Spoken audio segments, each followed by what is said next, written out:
Just chew right in the mic. All right. Oh, we're starting. All right. Well, everyone, welcome back. Today, for those of us who are new here, you're coming at a great time because we are starting a brand new series. Well, kind of just a shorter series on the book of Daniel. Thank you for the excitement. I appreciate that. Now, you may know about the book of Daniel, you may not, but that's okay. We're going to all discuss it together. We're going to try to get through chapters 1 through 6 tonight. If not, it is what it is. I'd much rather have a good discussion about it. But who is Daniel? Who's the book of Daniel? Who is Daniel? Some dude. He's just a guy, just a dude. Oh, he's just a dude? It's the chill dude. I was going to guess he's either a king or a prophet. He is a prophet. Yes. He's a dude that became a prophet. He became a prophet, yes. And I think the time when Daniel was written is very important and interesting as well. It was actually written during, so it's an Old Testament book, written during one of Israel's darkest periods, the Babylonian exile. Ooh, Babylon bad. Babylon. Yes. Yes, thank you. Does anyone know much about the Babylonian exile at all? They're Babylonians. Yes, thank you, Alexis. They are... Great analysis. So, okay, they're under the control of Babylon. Are they in the place they were before? Is like the land of Israel still the land of Israel, just under Babylonian control? Or No, they're all kicked out. Kicked out of the land into Babylon. Yeah. Okay, yes, correct. They've been taken over by the Babylonians and exiled to Babylon. So all of a sudden, Daniel, and again, we're going to read about this in chapter 1, but Daniel, he's just this little guy, this little Israelite, follows God, and one day, him and his family and his entire people are literally taken over by the Babylonians and forced to live in Babylon and forced to convert and do all these things.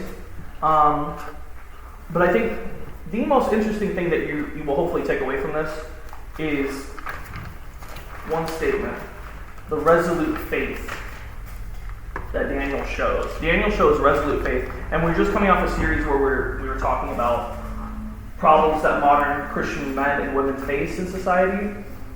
And I think this book is going to be really telling for us. Like, what Daniel decides to do is going to be really helpful for us to help us keep our faith in today's times, in my opinion.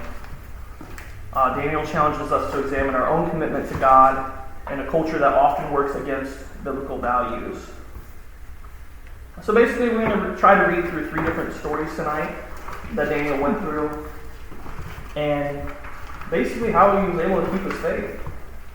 Now Mark here, I know Mark has some interesting timeline info about when Daniel was written. Can I get both of you as we begin?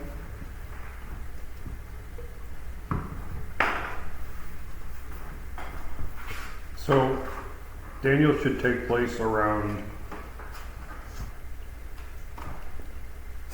middle to late 500 BC. So it's like from like 550 to like 560 or 70 BC. No. Just obviously 500 some odd years. I mean, more than that, but before Christ. Yeah. Some over 500 years before Christ. So, yeah. And Daniel, kind of like you mentioned, Doc, he ends up becoming a prophet later on, and that's kind of like the second half of Daniel.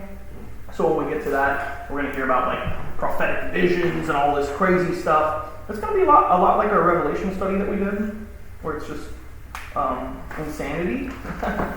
But so our main characters, we have Daniel, obviously, a young Jewish noble taken captive to Babylon, and then he has his 3 friends who you may have heard of before: Shadrach, Meshach, and Abednego. Those are the actual Babylonian names for them, though. Yes, their names are changed. Mm-hmm. Yes. Because Daniel's name is it Belshazzar. Nope. Oh. Belteshazzar. Belta. Is that all one word? Belteshazzar? Okay. Belteshazzar. Because the Nebuchadnezzar's son is actually Belshazzar. Oh. I did not know that. Alright, let's kind of go through these major themes really quick, and then because I want to actually get into the story. So, major themes from the book of Daniel. Number one, conviction in a hostile culture. So, like I said, Daniel and his friends are exiled to Babylon, which is a completely pagan nation. They face constant pressure to conform, and yet they refuse to compromise.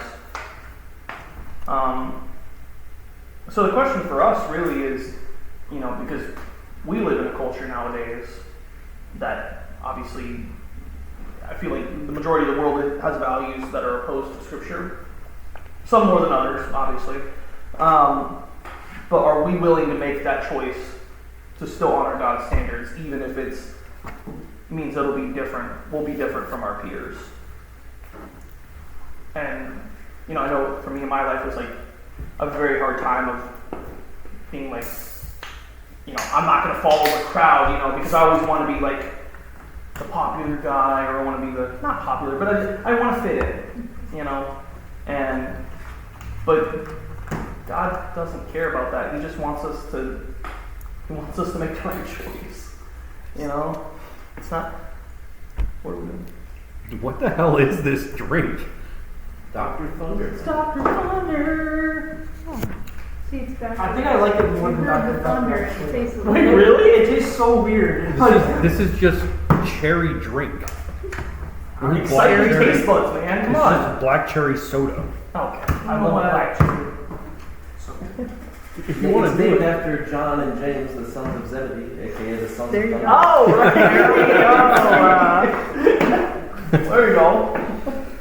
Don't hate on Dr. Thunder. Come on up. Ridiculous. Alright, number two. God's sovereignty over... Sovereignty. Thank you. Sovereignty over all earthly power. I get so excited sometimes. It's exciting stuff. Throughout Daniel, we see a powerful message. No human ruler, government, or authority can ultimately oppose God's will. So we're going to talk about a king named Nebuchadnezzar tonight. He's the most powerful man in the world. But even he bows before God. And we'll see that in our story.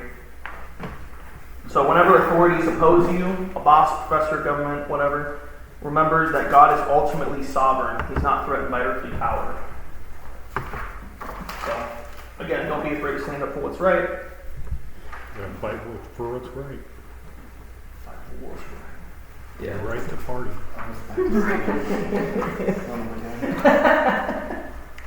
Alright, two more, and then hopefully I'll shut up. Number three, faithfulness in small things leads to great influence. So we see Daniel and his friends faithful in the small matters.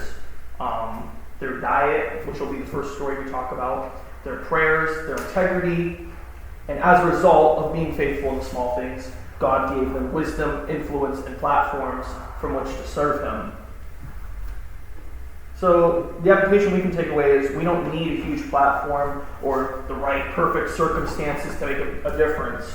Be faithful in your current situation, your school, your job, your small group. Oh, that's us. And trust God to expand your influence.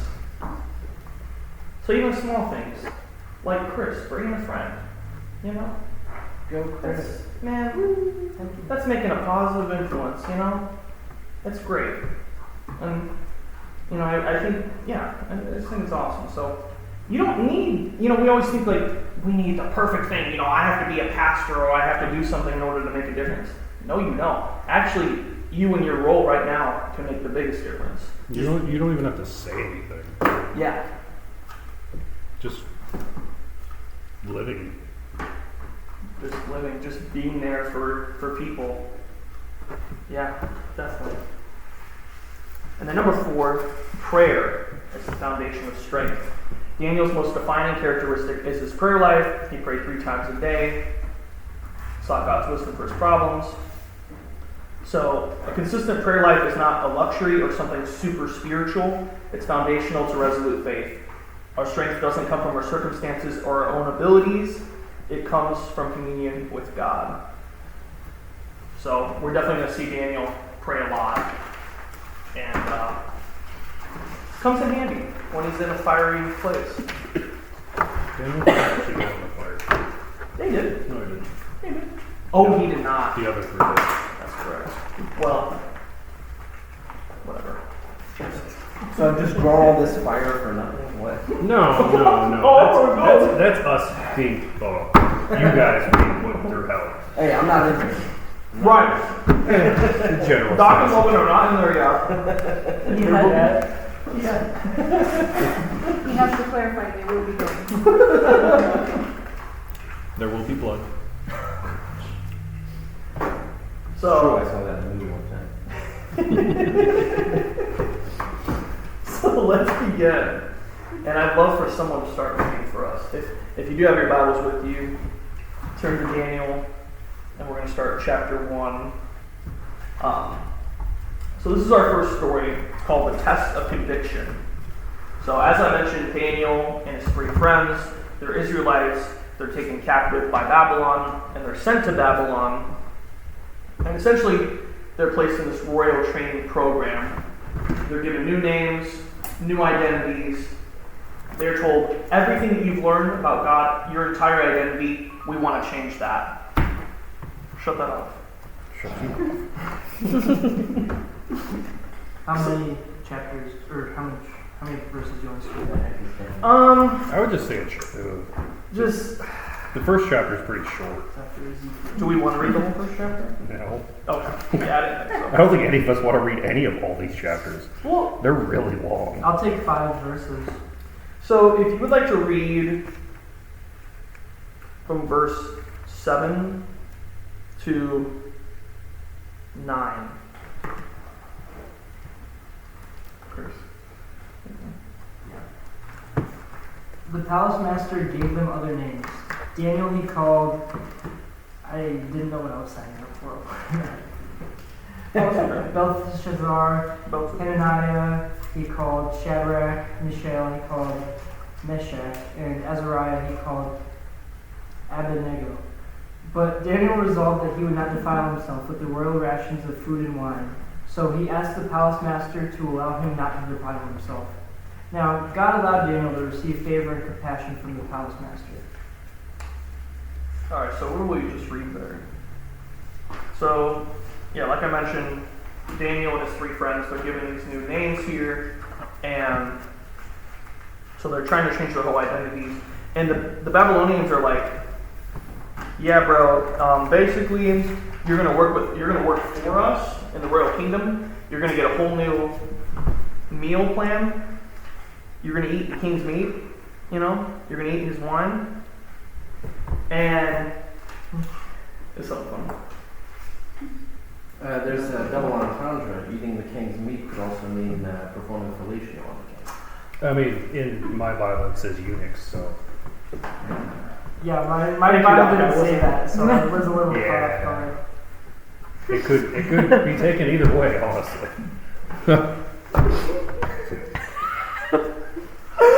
Doc just like throws it. She's like, yeah, bro. I wasn't gonna say that after I I like how I got extra silent. Like, the 10 seconds after he said it. I knew as soon as I said it too. I'm like, why did I say that? You just like pause, hesitation, you're like, oh. I was so determined to keep a straight face. that I couldn't focus. Oh man. All right. So the meat. The one. So Daniel tells him, "Nah, bro, I ain't eating your meat." Oh. He said, "Get that out of here." And What are you reading from the Gen Z Bible? yeah, He said, nah, bro. I ain't doing that. Oh man. So basically, what Daniel does is he proposes a challenge to the royal guards, which if you can read, could someone read verses 10 through 14? I'll read For me, please. 14. Thank you very much. He nevertheless said to Daniel, I'm afraid of my lord the king. It's he who allotted your food and drink. If he sees that you look wretched by comparison with the other men of your age, you'll endanger my life with the king. So Daniel said to the steward whom the chief chamberlain had put in charge of Daniel, what's that? Hananiah?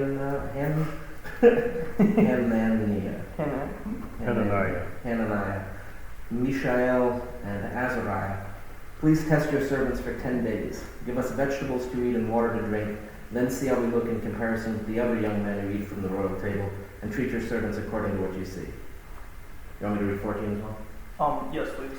He acceded to this request and tested them for 10 days. Thank you.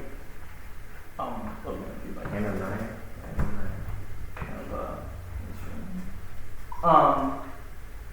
So yeah, so basically, so what was that? What just happened there? So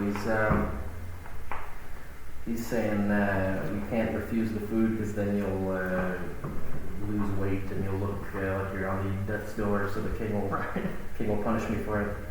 So then what happens after that? He's saying give water and vegetables to various people. I don't understand that part. Basically, the four of them are going to eat water and vegetables. Everyone else is going to eat whatever they tell them to eat. Okay. So Daniel and his friends are like, yeah, they're like proposing a challenge to the royal guards. They're like, we're going to eat vegetables and water for 10 days. Your guys can eat the other stuff for 10 days. And we're going to come out of those 10 days and see who is healthier, essentially. Who comes out stronger and healthier and all that. And the royal guards are like, okay, we're okay with that. And prove them 10 days. So, it's a group. Woo! Dr. Thunder is making noise over there. Oh no! Don't say that. Oh my gosh. Better call Sam. So we see this already in chapter 1. It's like there's a test. Like Daniel and his friends are given a test, and they could have easily conformed. I feel like they could have easily been like, "Yeah, we'll eat your food. We'll just do whatever you say," you know. But Daniel says no. He's like, "I'm not going to conform. I'm not going to be who you want me to be. I'm going to follow the path that God wants for me. I'm going to follow God's plan for my life." And I guess one of the questions I'd like to ask you guys is, why do you think Daniel chose to make this matter so important? I mean, it's just food at the end of the day. It's not necessarily a matter of like, you know, like where they're saying, you need to follow our gods and not your God. This is simply like, they're saying like, oh, you're going to eat our food. It's cultural context. What? Back then, they only ate, like the Jews now only eat kosher foods. They only eat specifically consecrated foods. What? What do you mean? Back in the old Hebrew days, they only ate consecrated food that God ordained for them to eat. Oh, right. They never, yeah. Okay. That wasn't until, that was way later on when they were finally allowed to eat. No, they're still not. Well, That's really. that's why it says that the royal rations of food would defile Daniel. That's why. It Yeah. Like this happened like with Moses. Mm-hmm. The rules No. were set in stone with Moses. no, I understand that. Yeah. I'm just saying later on, I think then they were allowed to eat. Like, way later on. They weren't allowed to. They decided to. Yeah. Paul had a vision where animals Oh, you were being mean killed. eventually? That's I'm saying way later. But that's after Christ. That's We're why I talking- said we're That's talking yeah. We're talking. Old Testament. Yeah. Old Testament is very specific. I mean, they followed that up until the new covenant because that Yeah. said they didn't have Yeah. to follow that anymore. Correct. But under the old covenant, exactly like you guys were saying, This was a very important thing. Yeah, was he being legalistic or was something deeper at stake? Yeah, clearly something was deeper at stake. Daniel knew that God had made this very important. Like, this was a very important rule to only eat the foods that they're allowed to eat. And then we see in verse 15 through 21, which I can read that real quick. So it says, at the end of the 10 days, their countenances appeared fairer and fatter in flesh than all the children which did eat the portion of the king's meat. Thus Melzar took away the portion of the meat and the wine that they should drink, and gave them pulse. As for these 4 children, God gave them knowledge and skill in all learning and wisdom, and Daniel had understanding in all visions and dreams. Now at the end of the days that the king had said he should bring them in, then the prince of the eunuchs brought them in before Nebuchadnezzar. And the king communed with them, and among them all was found none like Daniel, Hananiah, Mishael, and Azariah. Therefore stood they before the king. And in all matters of wisdom and understanding, the king inquired of them. He found them 10 times better than all the magicians and astrologers that were in all his realm. And Daniel continued even unto the first year of King Cyrus. Cyrus the goat. Wait, is this Cyrus the Great that I'm thinking of? Yep. The goat. The goat. Cyrus the goat. Exactly. So, yeah, basically, because Daniel stuck to his guns and, stuck to what God wanted him to do, he was rewarded for that, right? Yeah. It's interesting stuff.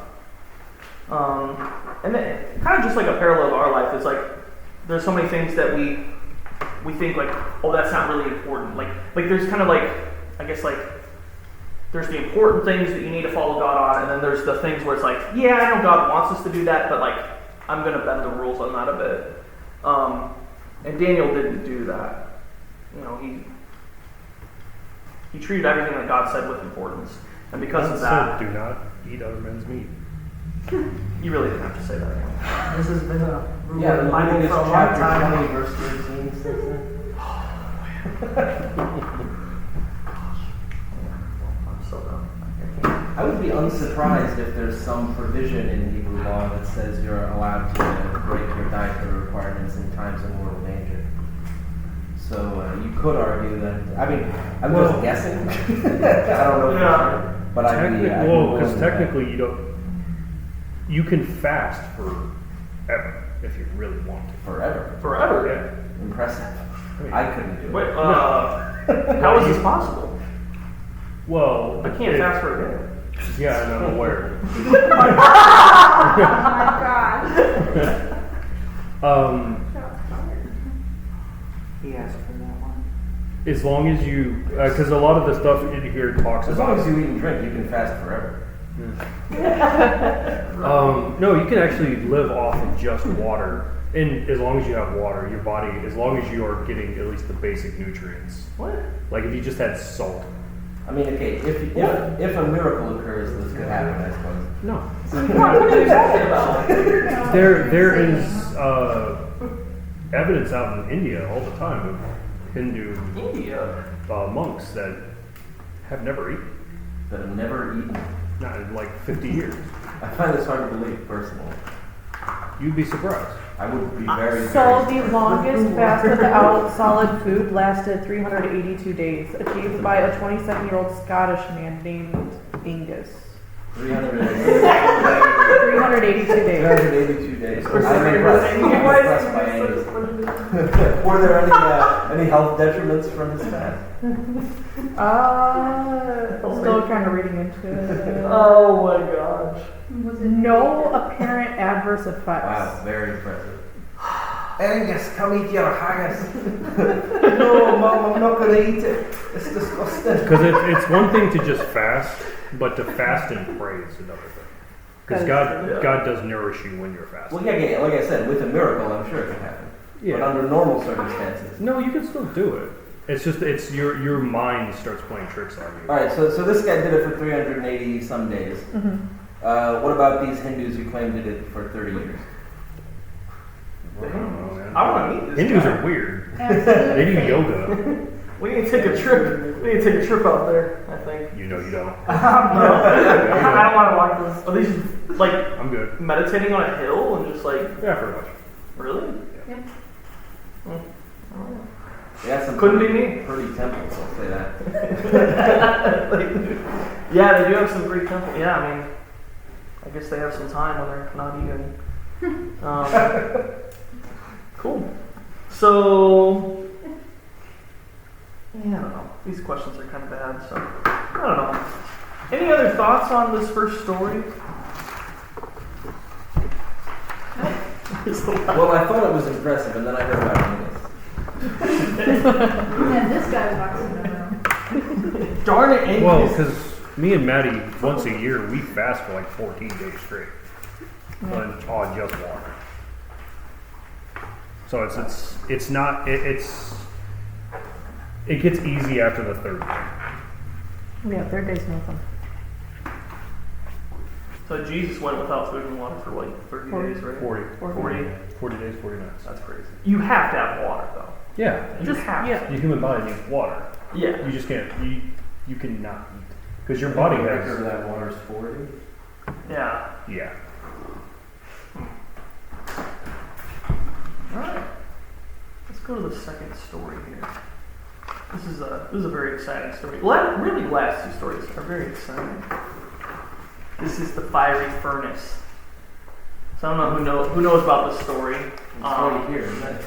That's actually a great replica of what it looked like. AI replica. No, this is the photograph. They went and took a picture.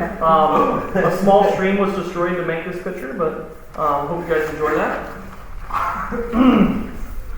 Anyways, so we're going to talk about King Nebuchadnezzar. This guy was very interesting. There's a lot. We could probably do a whole lesson on him someday. Like what not to do. On what not to do, exactly. And how to be fickle as hell. So, basically, essentially, Daniel and his friends, they are working in the royal kingdom. They're eating their little salads and stuff, and they're doing fantastic.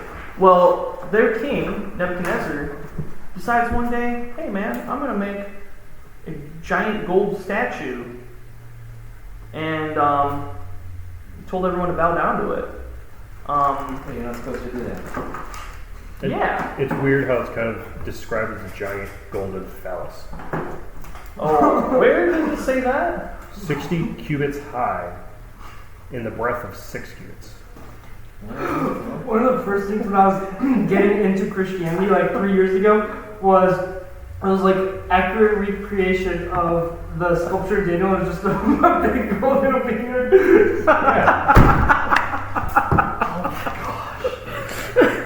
This is one of my first experiences with Christianity. Welcome to Christianity. What am I getting myself into? What not to worship? A giant golden penis. Oh, That reminds me of how the Egyptians used the obelisk to represent the phallus of Osiris. oh my gosh. So it's going. And now Christians put obelisks in their cemeteries, which seems a little weird. That is weird. That is okay. We're just going to move on. So, Well, you can't have a giant, just biblically accurate penis in a grave. just stop it. Are we going to call this one the Wiener episode? That's a great title. It's a good idea. Nebuchadnezzar's No, giant stop golden. it. So, Mark, can you please read? And shut up. How does you read and shut up? I don't know. Okay. Figure it out, Mark. So, verses 3 through 6. Please. Then the satraps, the prefects, and the governors, and the counselors, treasurers, and the justices, and the magistrates, and all the officials of the province were assembled for the dedication of the image that King Nebuchadnezzar had set up. And they stood before the image that Nebuchadnezzar had set up. And the herald proclaimed out loud, "You are commanded, O peoples, nations, and languages, that when you hear the sound of horn, pipe, lyre, trigon, harp, bagpipe, and every kind of music, you are to fall down and worship the golden image that King Nebuchadnezzar has set up. And whoever does not fall down and worship shall immediately be cast into a burning fiery furnace." Lovely. So, what is Nebuchadnezzar saying here, essentially? So he wants everyone to bow down, Worship me or burn in the fire. worship. Worship my God, and do not or burn in fire. Yeah. Which is interesting because it never really says who his God is. Right. They got a whole pantheon, don't they? From Babylon. Yeah, but I think like they do, this yeah. whole book just says nothing about their actual pantheon. Good. They worship a son of God. So yeah, I mean it's just whatever he wanted, really. I mean, just a massive image of gold, really, and I mean, I guess technically it would be sin. To worship The Babylonian god of fertility. fertility. Okay. His name was Sin. That's pretty on the nose. wasn't sin, just sin. Worship Yeah, sin. That's crazy. Or there's I forget his other name, but that's the one. Is it really sin? It's his other name, but yeah, That's crazy. I think it's like Ishtar or something like that. Angus. They do have bagpipes in it. Yeah. Specifically next. So yeah, basically worship the image, or you're getting thrown in the furnace, and you're gonna die. Oh, here's a really wild connection Yes. from Revelations to Daniel. How many of them? A couple. There's bagpipes in Daniel. And there's bagpipes played in Revelations. Wait, really? Thought they were trumpets. Bagpipes. What are you What? trying to say here? Oh my God. Oh my god. I don't get it. I wasn't here for Revelation. It's he's talking about. Thunderstruck by AC/DC. Yeah, he thinks so like basically in Revelation when like everyone returns and we all go kill Satan and everything, we're all gonna come flying down from heaven on our horses and we're gonna be playing Thunderstruck. Yeah, good song. But I thought Satan's immortal. He's not going to die. Oh, he's gonna die. He could die by Jesus. He's gonna die. Interesting. When he hears Thunderstruck, Well, he's struck down and sent into the pit, so he's I technically thought he's never. already in the pit. What's No, the- he's not in the pit. He He was He's out and about. 'Cause he's there's- hanging a scroll. there's actually two different hells. There's hell where Satan resides, and then there's the pit, Ah, the forever pit. got it. So is this a special place in hell? No, completely different place actually. Completely different place. Some theorize that it is a place in hell, like a sub. The Possibly. basement, hell's basement. Yeah, like a the basement. back rooms of hell. There you go. Interesting. Okay. So yeah. Anyways, the fiery furnace and all that. So what do you think Daniel and his friends decide to do? You can't bow down to this statue. No way. Daniel's off doing clerical work. The other three are being dumb. This is true. Daniel's not in this story. I keep forgetting to say that. Daniel's not technically in the story. It's his three friends, Shadrach, Meshach, and Abednego. And Yeah, Daniel's very good at avoiding the meat. so, The other three, not so much. correct. So, basically what happens? There are certain times during I believe it was 3 separate times during the day where everyone at the specific time was supposed to go out of their house and bow down to the image. Well, at those 3 separate times, Shadrach, Meshach, and Abednego, obviously they do not bow. In fact, they are praying to God during those times. And some of the royal leaders see that, and they tell good old Nebi about it. They're like, yeah, bro, they're not bound down to your weird phallus statue thing. So Nebuchadnezzar's like, he's very mad. He brings him in, and he says, is it true that you're not bowing down? Because he's like, I'm going to throw you in the fiery furnace. And in verse 16, they respond to him. And if someone could read verses 16 through 19, we'll see what they say.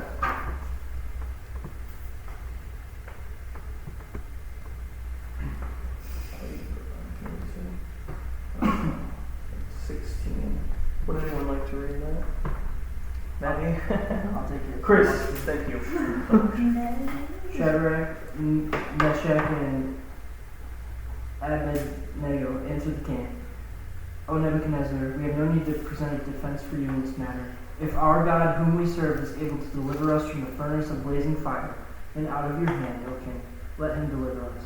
But if not, be it known to you, O king, that we will not serve your gods, and that we will not worship the golden statue that you have set up. Then Nebuchadnezzar was so filled with rage against Shadrach, Meshach, and Abednego that his face was distorted. He ordered the furnace to be heated up 7 times more than was customary. Fantastic, thank you. So, Shadrach, Meshach, and Abednego, they're like, yeah, we're not bowing down to your image. And Nebuchadnezzar is obviously very upset. He commands the furnace to be heated 7 times hotter than usual. One thing that I think is very interesting in this verse is actually in verse 18, where they tell the king, we will not bow down to your idol. We believe God will save us. But, in verse 18 they say, but even if he does not save us, we will still not serve your gods, nor worship the golden image. So, what does that tell you about their faith? That they believe God will save them, but even if not, they'll still believe. You know, I think it's always like in our lives, it's like we believe in God when He does stuff for us. You know, when He gets us out of that situation. And I know I do this a lot, but He's still God, even if He doesn't get you out of that situation, or He doesn't get you out of that, like, you know, someone in your family dies, and you were praying the entire time for it. He's still God before and after that. So, I don't know what the question is really, but like, what does that say about the faith that they had, I guess? They're ready to die for their God. Yeah. They're going to trust his will and not be their own wish, their own desire, but whatever he will be it. Yeah. Yeah, I definitely think so. And that's scary stuff. I mean, it's like, I wouldn't want to die from a furnace. That'd be terrible. It's like I'd rather take the furnace than the bronze bowl. the bronze Oh, bowl. for sure. If it's 7 times hotter, it'll just melt you instantly. Yeah. But you're just cooking. That's You're literally true. cooking inside of that thing. Yeah. No, I'd rather take the furnace than the bowl. What's the bowl? Old torture method. Oh yeah. Oh, really? Yeah, it was a Roman execution. You were cooked. Absolutely cooked. Cook for real. It's like cat and nine tails. It wasn't like you weren't burned by the fire, but you were burned by the fire under the bowl, heating up the metal. So it was like molten metal that would torture your skin. It just Just it's super hot. it's just you're in literally in the oven, and you can't escape. And your every touch is burning and to the point where you have no nerves because they're already melted off. Yeah, the slow death has to be way worse than Yeah, it is. just getting thrown in and literally vaporized within seconds. I mean, obviously it's bad, but yeah, slow death's gotta be worse. Ooh, that's terrible. It's like being hit with napalm or being hit with a nuke. I'd rather get hit by a nuke. I'd much rather get hit by a nuke than napalm, for sure. I don't want to Send do him that. Best way to die is asphyxiation by nitrogen or some other gas that's not CO2. Because then you won't notice what you can do. You'll just get really sleepy. And then Is that like the chloroform stuff? No. No. What is? No, if you Just What's any inert gas that's not CO2. yeah, You breathe it in, you Oh. won't have any oxygen, but you'll. it does not. Your brain doesn't know the difference. You won't register the buildup of CO2, so you won't feel like you're suffocating. You'll just feel woozy and tired and die. And it's not even like, oh, I'm gonna fall asleep. It's like you're just gone. Your brain just Really? shuts off. So is that like the most effective way to kill someone, or Effective? No. like if you had to? Probably the most effective is decapitation. Yeah. Well, even then, I'm trying to you're figure still out what- alive for a little bit. You Yeah. take the brain out. I don't know. What's the most effective way? This is Throw them interesting in the stuff. sun. That's the most effective. Into the sun, yeah, for sure. Send them out with the Hindus. Send them to India, the most effective method of execution. God damn, that's true. Oh no. Oh, poor Indians. Or Pop quiz: who brought Christianity to the Indians? who brought what? Which Indian? Christianity, the ones in India. Okay. I'm all ears. It was the Apostle Thomas. Oh really? Yeah, that makes sense. Oh, interesting. I don't know. The more you know. The more you know. That's pretty good. I like that. All right, let's finish up this story here. So, verse 20 says, Nebuchadnezzar commands the most mighty men that was in his army to bind them up and cast them into the burning fiery furnace.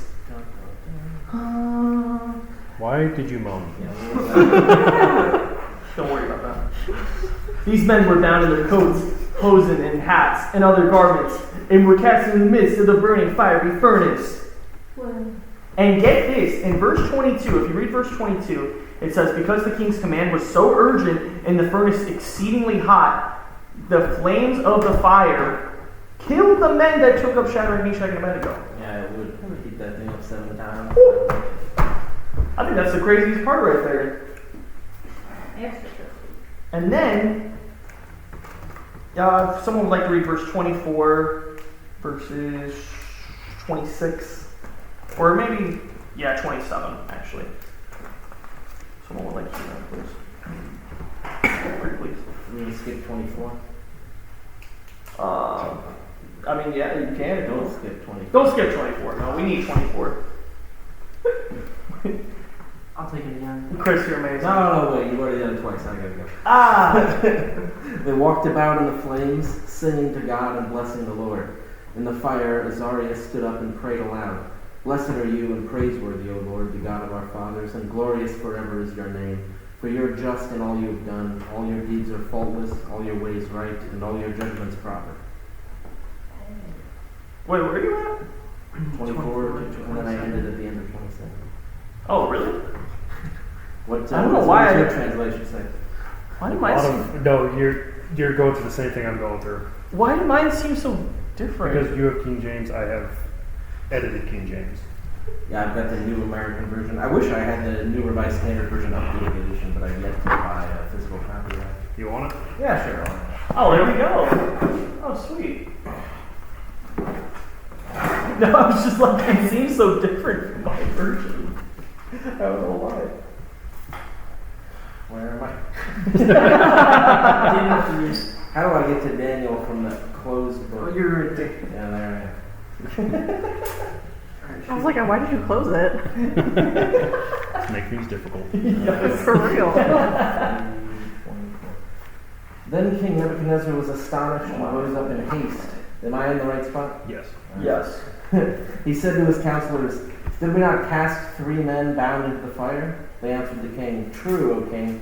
He answered, "But I see 4 men loose walking in the midst of the fire, and they're not hurt, and the appearance of the 4th is like a son of the gods." Then Nebuchadnezzar came near to the door of the burning fiery furnace and said, "Shadrach, Meshach, and Abednego, servants of the Most High and God, come forth and come here." Then Shadrach, Meshach, and Abednego came out of the fire, and the satraps, the governors, and the king's counselors gathered together and saw that the fire had not any power over the bodies of those men. The hair on their heads was not singed, their mantles were not harmed, and no smell of fire had come upon them. I know what's wrong. So for this, oh my gosh, there's such a difference. I have an extra 60 verses in Daniel 3. Really? It goes all the way. It goes all the way to verse 97 for me. So that's Wait, are you serious? Oh, because in this one it shows everything that they sing, and that's just like read 50, Wait, really? 50, 90 is just them saying "Bless the Lord" over and over again. Oh my. So there's like a big gap in between because there's a bunch of filler in that one. But That's that gets to the end. incredible. Jeez. They have the entire song. Yeah, so what you say, what that one says for verse 24 starts at 91. That is so funny, dude. That's it. Wow. That's Blessed are you, O Lord, the God of our fathers, praiseworthy and exalted above all forever. And blessed is your holy and glorious name, praiseworthy and exalted above all for all ages. Blessed are you in the temple of your holy glory, praiseworthy and glorious above all forever. Blessed are you on the throne of your kingdom, praiseworthy and exalted above all forever. Just goes on. just going off. I mean, that's verse 50. That would have Technically, confused when I us if started you at brought the other 24. one. That It's would got to be Yeah. That's crazy. That's the biggest difference between the Catholic and the Protestant Bible. No, the biggest difference are the 6 books Luther cut. That's true. But Yes.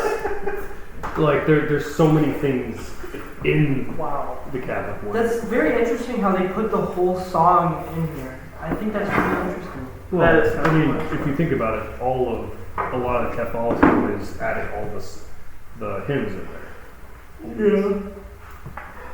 They don't have hymns in other denominations? Nope. That's fine. I don't know why. I heard that song. Like this. Bless the Lord. Oh, that's a good song. You never heard that I've song? never No. heard this song.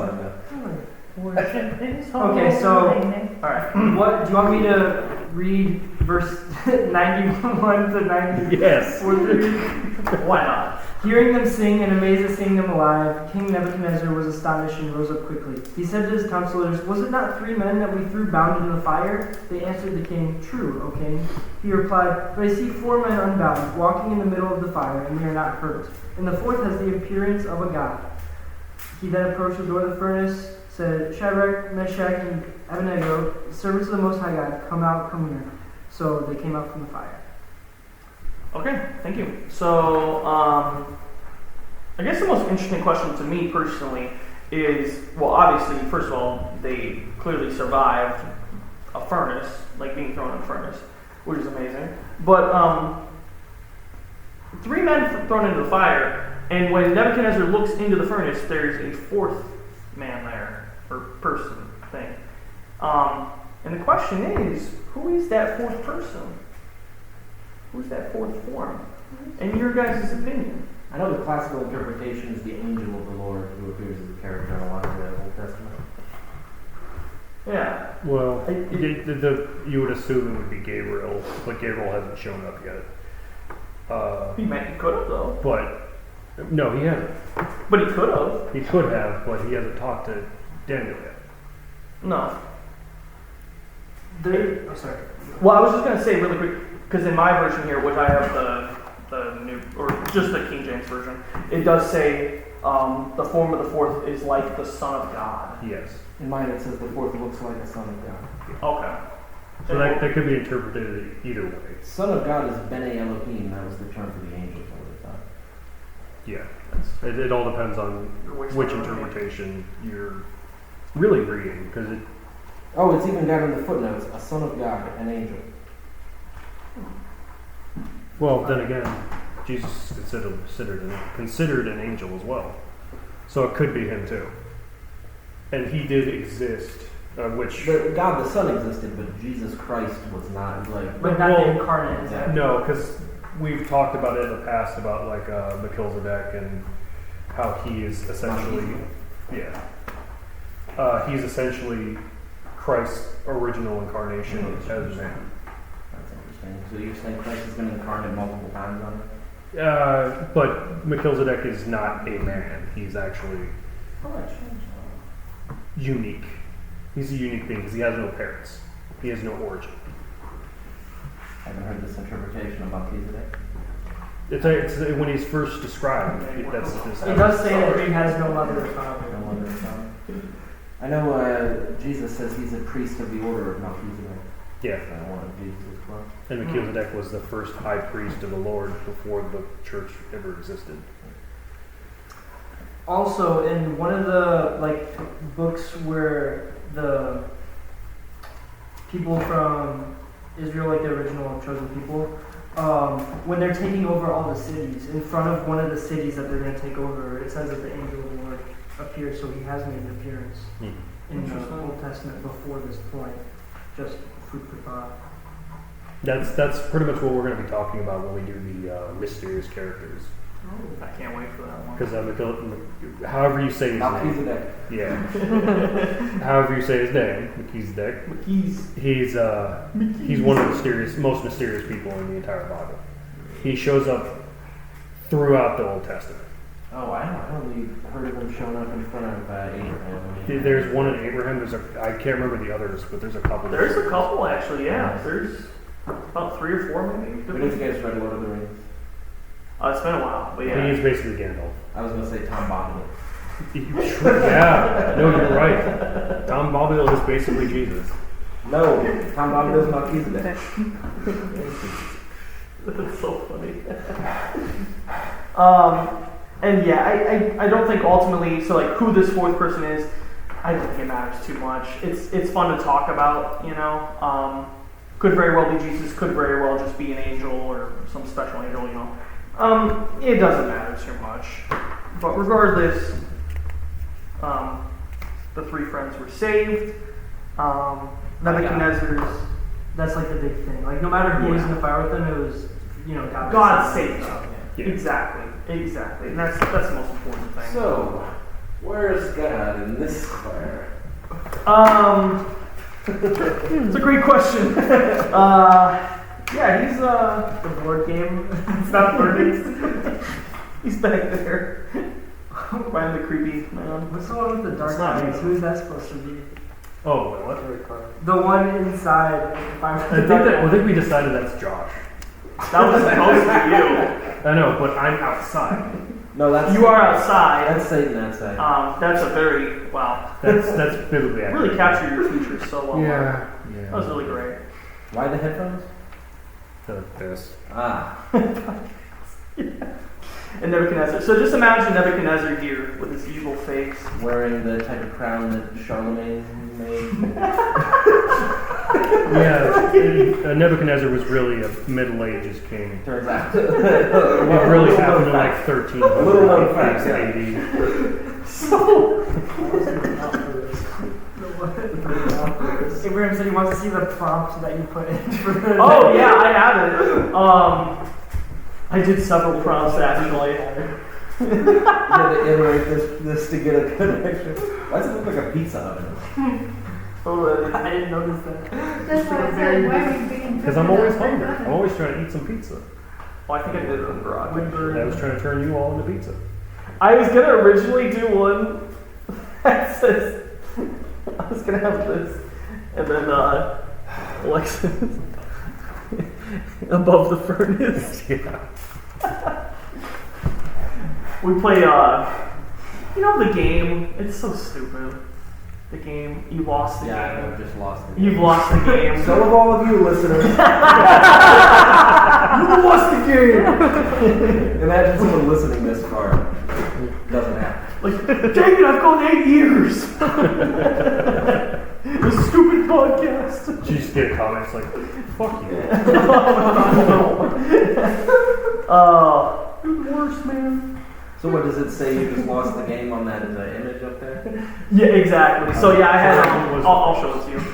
Well, it's on. I have it on my other one. So it's just I had the furnace, and then it just said, "You lost the game." That's your punishment for losing the game. What? Getting to live through a miraculous event? That's I guess so. Yeah. But yeah. So. Was that and then it doesn't matter about that, but anyways, so Nebuchadnezzar is amazed by all this. He says wow, that's a big long set of prayers there. yeah, How many verses is I love verse 29. Can someone just read verse 29? 60-something verses. Or I guess yours is different. I'll read it. Okay, thank you. Therefore I decree, any people, nation, or language that speaks anything against the God of Shadrach, Meshach, and Abednego shall be torn limb from limb, and their houses laid in ruins. For there is no other God who is able to deliver in this way.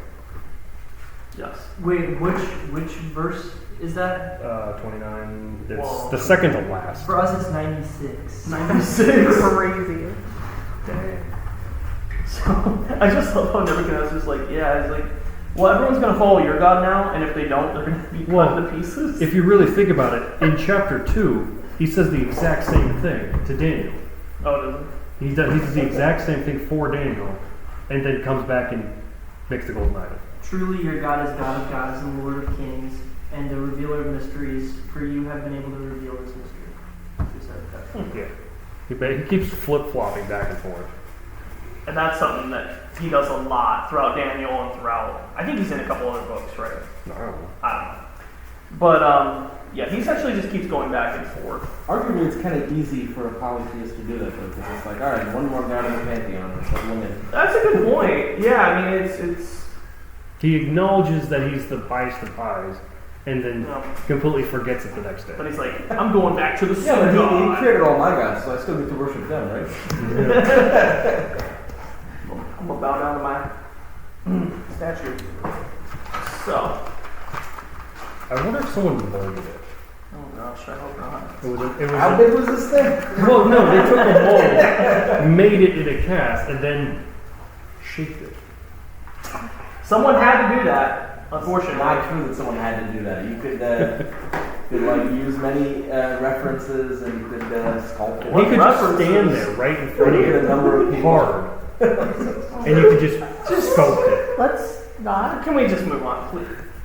Mark, you said you were going to be better. This is better. This is much better. This is first time hearing it.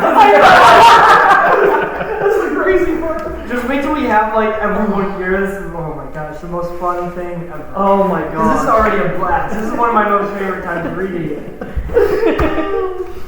Alright, so, any other thoughts from this story, guys? It's just, wow. My mind is all over the place. How did they make the fire back then? What did they just wood? What did they do? I would assume so. How was it? Wait, what? Oh, what they used to. Yeah, how do you make the fire back then? Oil. I think they had oil. Different kind of oil. Oil, They grabbed their flamethrower from the back. They can make charcoal, I think. How is it charcoal? Coal? Because wood probably wouldn't get hot enough to. No, but you can get higher with coal, and then even if you had some kind of oil as a accelerant, What about peat? could use You peat. got peat? Is that something? 7 times hotter is crazy. Yeah. That is crazy. How would they measure it and know that it's exactly 7? It might not be. It might not be These 7 are times the amount of heat. questions here. No, it might not be 7 times the amount of heat. It might be that they. 7 times blast it more 7 effort. times. They 7 times like. more the amount? They blast air into it 7 times when they would do one. Interesting. Yeah. That's how you see. Is that how they blasted? Yeah, yeah. Have you not seen those The things bellows. before? Like bellows. They have There's the all bellows. big ones. You just Yeah. Wait, really? Yeah, you get a big bellows that shoves oxygen into the fire and help it burn from hotter. I've seen them in like Tom and Jerry cartoons. That's what I know from. It's what blacksmiths use to make theirs as hot as they do. Really? Huh. Yeah. I didn't know that. They still do it to this day. Well, unless it's mechanical furnace. That, or if they have a fireplace indoors and it's a really old one, it might have that little set of like tools. You probably see them, you know. It's cool that I'm coming here and learning practical knowledge. That's awesome. All the stuff you learned. Look at this. We need to start making advertisements on YouTube. Oh my That God. was a double area. No, for real. It's good stuff for everyone, you know. Learn a little about everything, even stuff you don't want to know. So apparently they used to be able to get just with coal and the leather bag bellows to get up to 1,985 degrees Fahrenheit. Yeah. What? Give us the Celsius stuff. What's the Celsius? What's the Celsius conversion? It's like open. 1,085. And Kelvin, it doesn't say. Wait. What? Say the Fahrenheit again. 1,985. Okay. And then Celsius is 1,080. Yeah. sounds good. I need to know the Celsius. You don't even know what Celsius is except it's energy drink. Fun fact: in Europe, they call Justin, it we centigrade. love you. Thank you for putting this all together. We really appreciate you. This is fun. It was a lot of fun. It's okay. Celsius isn't even that Oh no, it's not. It's trash. The energy drink, yeah. Yeah, it's not. No, it's not good. Yeah. Any other thoughts? I think I kind of want to just because we're kind of getting to the end here. I kind of want to save the last story maybe. What do we think about that? My shirt still says Menards on there. I was going to say something. Yes. my I know. I'm very sorry. You are the only one that still works in Menards. I know.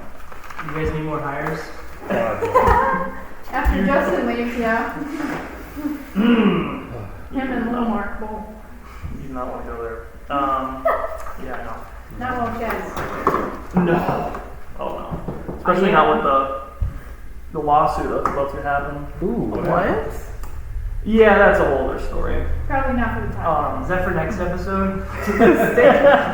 Stay Next tuned for episode. next We episode. might want to cut that part out. Dun, I know. dun, dun, dun. Yeah. Next episode. Can we take our chances That's on blasphemy. the first viewers? I mean, what are the chances that the 20 to 100 viewers are in the Valparaiso area? You I mean mean, 1 to 2 viewers? once the podcast picks up over time, then it would definitely be a big problem. But It would- like, Yeah. say just the word alone, lawsuit, like how that wouldn't be like a legal issue, right? What do you think, Mike? Oh no, I'm gonna talk as much shit as I want about Menards. But like talking about the lawsuit, like there's some things Oh, that I we mean- can't talk about. Yes, but we're not attached. Like to if it, we so just said everything we said, like we're okay. yeah, Oh, 'cause we yeah. know nothing about it. Yeah, figured. And As he long said as- potential. yeah. And Yes, yeah. I was very careful. Like if anything, they would probably come after us for defamation, but they defame their own image all the time. So it's, You do not save big money there. no, Go to Home Depot. No. yeah, it's right across the street. Go there. I do just want to say though, I am really excited to read the Lion's Den story for next time. Why does chapter 4 of Daniel end in the first person with Nebuchadnezzar talking? How does that happen? Because he goes insane. Well, why is it in the first person though? The whole thing's been in third person, and then all of a sudden Nebuchadnezzar starts talking. He's like, "I, Nebuchadnezzar, raise my eyes to heaven." That's a good point. It's also not in like quotation, so it's not like Well, no. 4 is pretty much in verse 4 of chapter 4. It says, "I Nebuchadnezzar." Oh, really? Yeah. all of 4 is. Yeah, all of All 4 of 4. is pretty much just Nebuchadnezzar. Saw a dream. Oh yeah, I had a dream. This is when he goes crazy. This is when he turns into a bird. Yeah. Not the same He's dream. got the hands of a bird. He's got feathers. He said, "I have a dream." This is not the same dream. Not exactly. I had a dream. Maybe like Of he statue. told the story to somebody and that's how they wrote it He down. probably told it to Daniel. That makes Yeah, sense. and that's how they wrote it Daniel's down. a dream interpreter. Because Daniel was Nebuchadnezzar's second. Yeah, because it said that he, after Daniel did the cool thing in the second chapter, Yeah. it says that he promoted him Yeah. to like look He's- over he's- Babylon. He's over the wise people and all that. Man, I hate it. I feel like we're skipping so much. I mean, All right, screw it. We're going back to Genesis and reading the whole Bible from verse 1. we're I gonna feel do like it we at some should point. at this point. We just gotta go through everything, you know? Have any of you guys read the Hawaiian Pidgin translation of the Bible? Oh god, What? Is this a Such- real thing? Yeah, Yes. it's such a good translation. it is good. It's funny. Great, yeah. I'm just gonna look this up and read it later, but it's called. Pidgin, P-I-D-G-I-N, meaning a language that's sort of a Creole without grammar. Yeah, Hawaiian it's cool. Pigeon Translation. How is this real? Because Hawaiian pidgin is the true It's pidgin that's spoken in Hawaii, and someone translated the Bible. It's basically broken English. Wait, really? Yeah. It's the old Hawaiian language, some of their vocab mixed with English. Yeah. And it just makes it so much more interesting. The official Hawaiian Pidgin language New Testament was published in 2000, so it's still Yep. pretty new. That's crazy. Wow. I didn't know pigeons could read. You didn't know pigeons were in Hawaii? Wow. Everywhere, man. Pigeons be talking. Can I read? Yes. Can I read John 3:16? Yes. Yes. Please.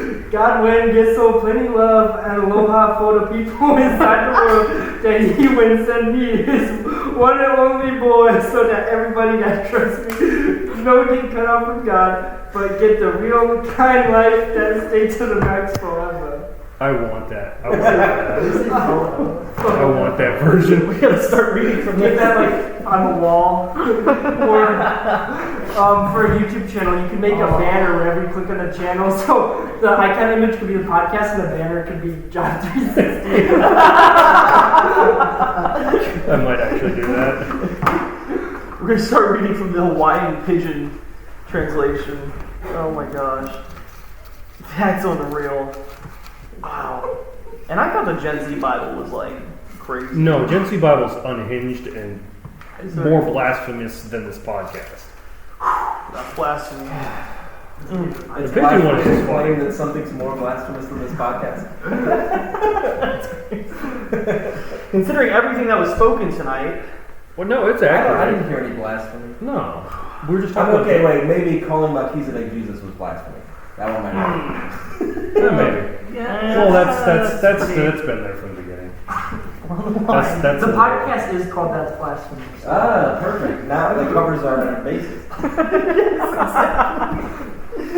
We made sure. What? So I talked about how Daniel was avoiding eating Nebuchadnezzar's giant golden phallus. Yeah, you shouldn't eat that. That's not blasphemy. Yeah, it's like just an Go accurate back to statement. Genesis. I think we can find some support. Genesis 1. Oh, it's Leviticus chapter 20, verse 13. Yes, that's where it's. Oh God, please no. Wait, what? Not again. Wait, what is that? Leviticus chapter 20. Anything in Leviticus, I can't do it again. It's the book of the law again. It's such a specific. Look at the old law. Something still do apply though. Oh. Oh, really? I mean, he's right. Yeah. Yeah. It's true. I'm It's not, in there. I'm not reading that. Anyone listening, do not look up Leviticus 20, All right, I'll read it. 13. No, don't read it. Oh, let's go! Yeah. We need to do prayer requests. If a man Repent. also lieth with mankind, as he lieth with a woman, both of them have committed an abomination. They shall surely be put to death, their blood shall be upon them. So saith the Lord. That part's not in there. Everyone's still welcome here. You know? No, yeah. No, you Yeah, are we're- welcome here. We're just making fun of the old laws. We just have fun. Alright, Trust me, the old laws are unhinged compared to now. yeah. Prayer requests. Does anyone have any prayer or thoughts?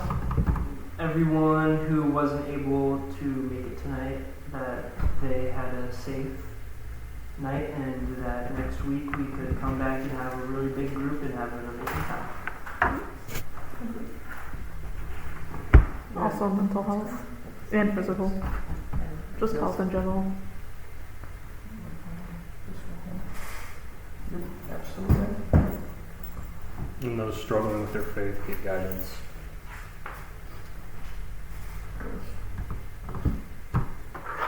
Anyone else? Yeah, I have one. Yes. For our financial building to keep increasing. I'm sure Justin's got a few organs he can sell. Organs? Yeah.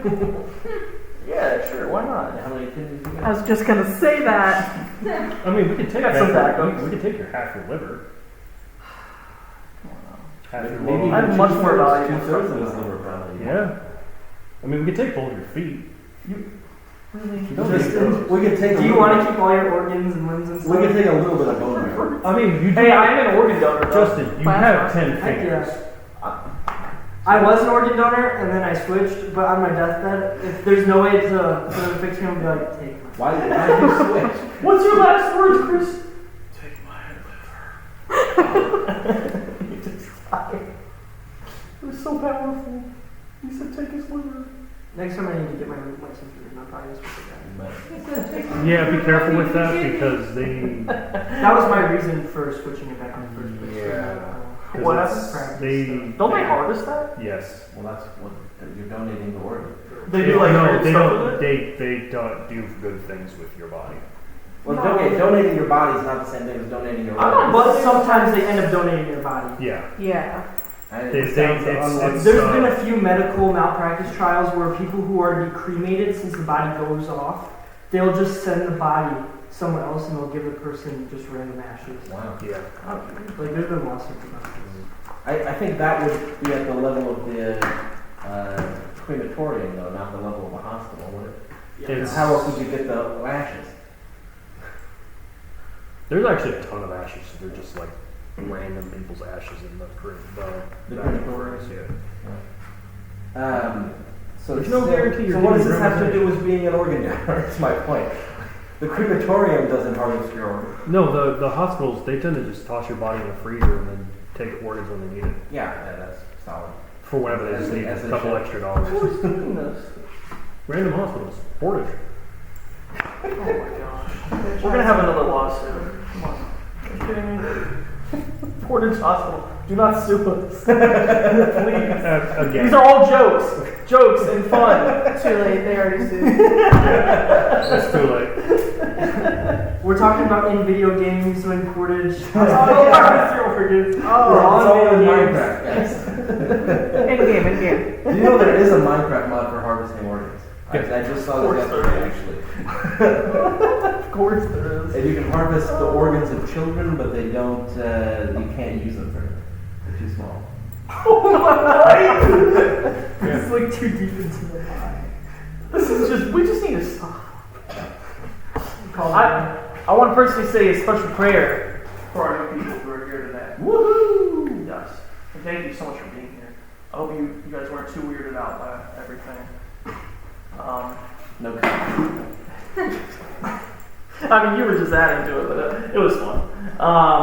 So yeah, I do obviously want to say thank you guys so much for being here, and yeah, it's a lot of fun for sure. It's really good for me because I don't get out too much or hang out with people. That is an understatement.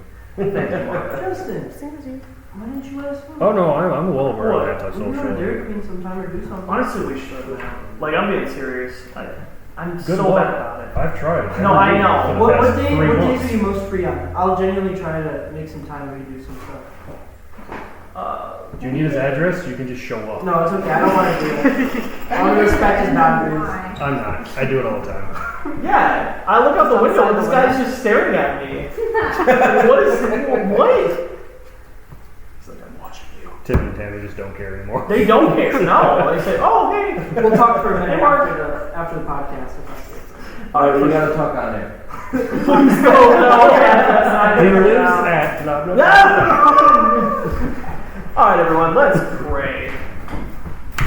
Dear God, thank you so much for tonight. Thank you so much for everyone that is here. And for those who are not here as well, God, I want to pray for them as well. And just pray that they're doing all right mentally and physically and spiritually, God. And of course, for everyone in this room, with everything that we're dealing with on a daily basis. Obviously, life can be stressful a lot of times, and it can take a toll on us mentally. And so I just hope and pray that we take the time to have some good godly friends in our lives who can just help us smile a little bit, just remind us that it's going to be all okay and that you're in control of everything. And I want to thank you for this time that we had tonight to learn a bit about Daniel and just all the many lessons we can take away from that and the stories in there. And I just want to again pray a special prayer for everyone in this room as they go home tonight and for the rest of this week, God. We're halfway down through the week, and for second half of this week, God, I pray that we just never lose sight of you. That we trust you with every decision that we make, and that we just continue to remain thankful for everything that you do for us. So we thank you for this time again today, God. We pray all these things in Jesus' name. Amen. Please stop the podcast before we say any more.